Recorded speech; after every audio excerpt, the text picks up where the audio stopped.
Podcast Bancada Azulina. Salve, salve, torcida azulina! Meu nome é Mike Gabriel e sejam muito bem-vindos a mais um podcast Bancada Azulina. E hoje vamos falar do pré-jogo entre Confiança e Frei Paulistano, na verdade Frei Paulistano e Confiança, que acontece no próximo sábado, dia 8 de fevereiro de 2020, pela Copa do Nordeste. E esse vai ser um programa diferente. A gente vai pegar o áudio do Bancada na Bancada, que é o nosso programa em vídeo que está disponível no nosso canal do YouTube, já que lá fizemos toda essa análise sobre o jogo Frei Paulistano e Confiança. Esse programa foi gravado antes do jogo entre Confiança e América de Pedrinhas. Então, após o Bancada na Bancada, voltamos aqui com o Lucas Mateus para uma análise de como Confiança deve se portar ofensivamente, depois já do resultado e de como avaliamos o jogo contra o América de Pedrinhas. E o podcast Bancada Azulina você encontra no site dragãodearacaju.com.br, além do Spotify, e no seu agregador de podcasts preferido, no Apple Podcasts, no Google Podcasts. E se você tiver alguma dúvida de como acessar, entre em contato com a gente, ok? Então, fiquem agora com o Bancada na Bancada e nos encontramos daqui a pouco.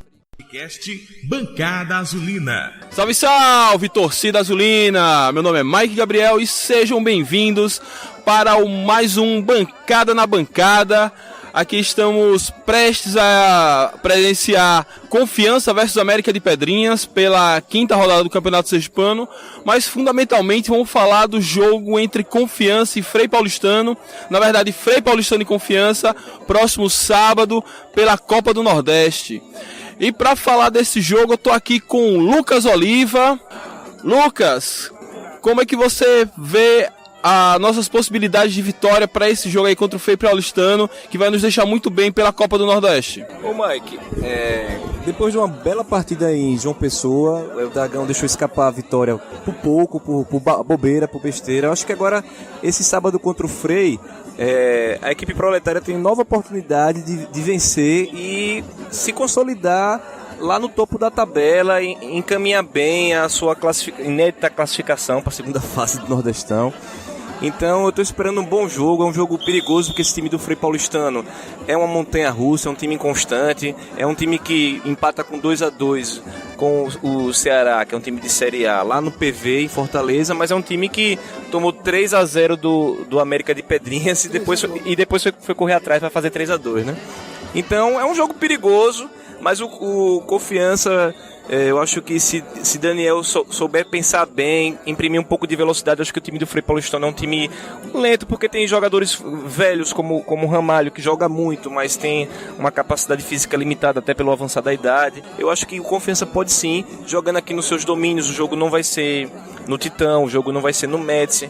Tem tudo pro Confiança ser bem escalado e vencer o Frei Paulistano com muita seriedade. Não será fácil, mas eu acho que o Confiança tem plenas condições de vencer e pular para 7 pontos, né? Exatamente. Agora eu vou passar a pergunta para o Coronel Genivaldo Couto, presença ilustre aqui com a gente, convidado de honra, tem uma memória muito boa, tem muitas boas histórias para contar, mas agora eu quero saber do futuro. Será que Betinho, conhecendo Confiança como ele conhece, ele vai representar um perigo? E o que é que a gente deve fazer para minimizar esse perigo aí do nosso ex-treinador? Olha, boa noite. O Confiança deve jogar com determinação.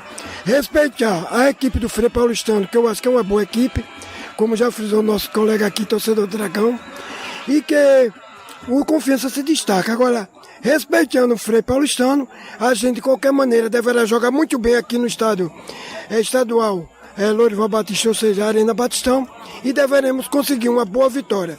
Respeitando, já que o Frei Paulistano jogou 2 partidas excelentes, principalmente contra o Náutico Capibaribe, que é o maior destaque pela crônica esportiva de Pernambuco, foi o goleiro, se não me falha o nome dele também é Rafael Jefferson. Então foi o melhor jogador. Ele teve várias oportunidades, só que no segundo tempo ele facilitou.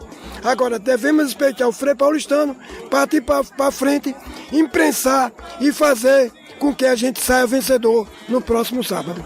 Muito bem, Genival. E passando agora para Carla Ferreira. Carla, a gente precisa fazer gols e hoje estamos aqui todos, assustados pelo fato de Mikael começar no banco. Essa formação que vai se jogar hoje, a gente não sabe o resultado dela, mas ela até que foi bem contra o Botafogo. Ela será suficiente ser repetida para que a gente possa vencer a defesa do Frei Paulistano, fazer os gols necessários para nossa vitória? Então, boa noite a todas e todos. Eu acredito que a gente tem uma formação que agradou, é uma formação que ficou redonda e tal, mas faltou alguma coisa. Eu tive essa sensação que faltou alguma coisa. Tanto que a gente empatou. A gente fez o primeiro gol que não foi de pênalti, né? Graças a Deus. E aí foi um gol do Jefferson, que é um meia. E aí a gente tomou o empate 1 minuto depois, se não me engano. Eu tava tentando ver o primeiro gol e a gente tomou o empate. Então, a preocupação da gente, eu acho que hoje posso dizer que é uma preocupação com motivo. Porque a gente tem um atacante, a gente tem um outro nosso atacante, que é o Renan Gorni, que tava machucado, né? Tá aí, não sei quando é que volta. E aí a gente tem o Mikael, que agora tá regularizado, tá relacionado e não tá como titular. Então a gente fica com a pulga atrás da orelha. Poxa, por quê? Né? Se hoje a gente tem a peça que a gente precisa. Então eu acho que o ajuste maior que a gente precisa fazer é esse. Vamos ver se hoje no segundo tempo. Eu acredito que no segundo tempo ele deve colocar o Mikael, né? eu tô assim, tô sendo bem... Por favor, Daniel, coloca o Mikael pra gente ver como é que vai ser, pra gente saber se no sábado a gente já chega com a munição toda pra vencer. Tipo, beleza, é um adversário que a gente conhece, eles conhecem a gente, mas a gente também conhece eles, entendeu? Eles vão jogar em Aracaju, mas eles acham que vai jogar no nosso campo, sabe? Então, eu acredito que, ao mesmo tempo que é um jogo muito perigoso, é um jogo muito bom. A gente tem muitas armas pra gente vencer, então eu espero que o Mikael entre no segundo tempo, a gente veja todo o potencial dele, ele jogue no sábado e faça vários gols. É só isso que eu espero. Vários gols, muito bem.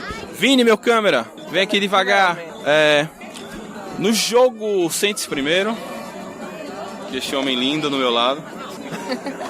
Vini, Luan foi o destaque ofensivo do Frei Paulistano no primeiro tempo contra o Timbu, onde eles massacraram, e aí a palavra é certa, massacraram. Jefferson, goleiro do Náutico, foi o principal destaque daquele jogo.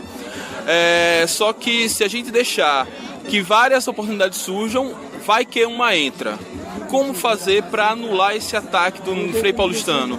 O segredo é só anular Luan ou tem que pensar como um sistema completo ofensivo e, por sua vez, o nosso sistema defensivo?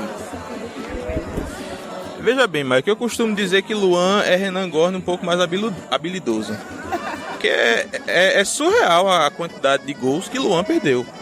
Não foi só uma questão de competência do goleiro do Náutico. Luan é mau finalizador. Ele foi artilheiro do campeonato sergipano ano passado, é o artilheiro da atual edição, mas ele é mau finalizador. Ele perdeu os gols que poderiam ter dado inclusive a vitória ao Frei Paulistano. Contra a gente lá no Titão, lá no Pasto, né, no campo que eles estão acostumados a jogar, e o Luan não conseguiu produzir.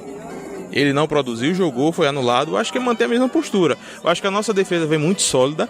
A nossa defesa tem uma pegada muito forte, né? A gente não toma sustos. A gente tem tido ofensivamente algumas atuações que deixam a desejar, mas defensivamente a gente vem muito sólido. Então é manter essa pegada que a gente tem tido contra os demais clubes e inclusive contra o Frei Paulistano na primeira oportunidade desse ano, que a gente, eu acho que vai lograr êxito em anular o principal jogador do ataque do Frei Paulistano, que é o Luan.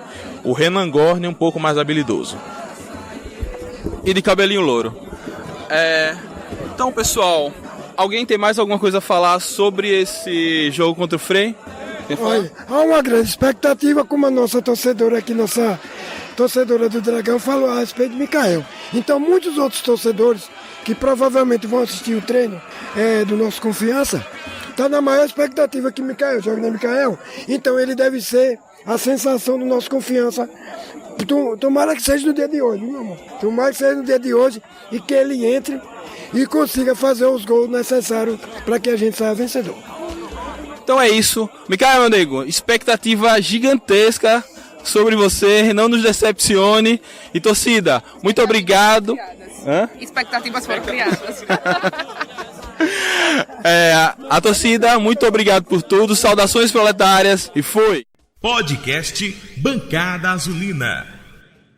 Agora estou aqui com o Lucas Mateus. E aí, Lucas, considerando a vitória que tivemos contra o América de Pedrinhas por 3-0 e as duas formações de ataque, a primeira com o Reis ali com o que é chamado de falso 9, flutuando no comando de ataque, e na segunda etapa com o Mikael como centroavante mais clássico, nós fizemos um gol no primeiro tempo, mas tivemos muita dificuldade de atacar, tivemos menos chances do que tivemos no segundo. No segundo, o time produziu mais chances de gol, fizemos 2 gols e poderíamos ter feito mais, não fosse as intervenções do goleiro do América de Pedrinhas. Em que pese o cansaço desse segundo tempo, que caiu um pouco na conta do nosso maior volume de ataque, você acha que devemos entrar com essa formação do segundo tempo, com o Mikael no comando de ataque e Reis caindo pelos lados, ou devemos repetir a mesma estratégia contra o América? Começa com um ataque mais leve e no segundo tempo entramos com o Mikael ali no comando de ataque para tentar emular essa boa atuação contra o América de Pedrinhas. Então, Mike, assistindo o jogo contra o América de Pedrinhas, eu percebi que nós não tivemos muitas mudanças em relação aos outros jogos, né? A Alisson e Danilo Pires ainda não mostraram a que vieram. Tá muito complicado aquele meio de campo do Confiança, a gente não vê uma armação interessante, a gente não vê um passe qualificado ali pro ataque. Tanto é que a maioria das nossas jogadas são todas jogadas pelas laterais. Então, assim, é muito complicado a gente lidar com um ataque qualificado sem ter meias que armem, né? O Alisson ainda não está muito integrado, digamos assim, com o time. O Danilo Pires, quando entra, também não mostra muita coisa, né? Ele dá um passe ou outro, eu acho até ele melhor que Alisson, mas ele também não está dando conta do recado, então está muito complicado. E se a gente fala de Everton também foi muito criticado por isso, né? Porque ele tem uma resistência muito grande, muita velocidade, mas na hora daquele último passe ele não consegue. E outra característica que Everton tinha, que era o chute fora da área, ele também não tá dando mais. Então tá muito difícil, né? Pro Confiança armar um meio de campo de qualidade esse ano. Pelo menos nesse início de temporada, no caso, né? O ataque, eu faria uma mudança, né? Colocaria o Mikael no lugar do Reis. Eu acho que o Mikael tem que ter mais chances. Ele entrou bem, né, ao longo da partida, ali no segundo tempo. Eu achei que ele entrou bem. Tiveram algumas chances que ele perdeu, mas isso é normal, talvez seja nervosismo de estreia. Mas eu acho que ele ainda vai nos dar muitas alegrias. É um atacante forte, um cara que sabe fazer bem o pivô. Acho que ele vai dar certo no Confiança. E talvez, se Daniel Paulista nos ouvir, digamos assim, né, colocar ele ali como centroavante já nesse jogo, né? Já que ele foi testado no jogo passado, quem sabe ele ganha essa oportunidade, né? E colocaria Ítalo da ponta esquerda e o Marcelinho na ponta direita. E o Reis eu colocaria no banco de reservas para que ele pudesse entrar no segundo tempo e fazer aquele salseiro danado, né? Como dizer a história, para ver se a gente consegue mudar também alguma coisa nesse cenário no segundo tempo. Mas eu acho que a gente não tem condições de mudar muita coisa, porque o nosso meio de campo ainda sem Moraes, né, não está tendo muita fluidez. Mas vamos aguardar. Eu estou muito confiante na vitória do Confiança nesse jogo contra o Frei Paulistano no sábado. Acho que também não vai ser um bicho de 7 cabeças, mas a gente tem que tomar cuidado porque é um time que também empatou com o Ceará na primeira rodada. Então é um time forte, um time que a gente sabe que volta e meia nos dá trabalho. Mas vamos lá, vamos acreditar e vamos ter fé. Então é isso, pessoal. Agradecemos a todos os azulinos e a todas as azulinas que chegaram até aqui. Tenham um ótimo final de semana. Nos encontramos no Batistão e rumo a mais uma vitória, manutenção da invencibilidade e rumo à liderança e classificação também na Copa do Nordeste. Saudações proletárias e fui! Brasil, tua luta continuará. Outras taças iremos conquistar. Essa é a realidade. Quem foi rei sempre é majestade. Pra cima! Quem é o campeão dos campeões? E pelos gramados mantém tuas glórias. A desportiva confiança. Os operários Deus teve nome a vitória.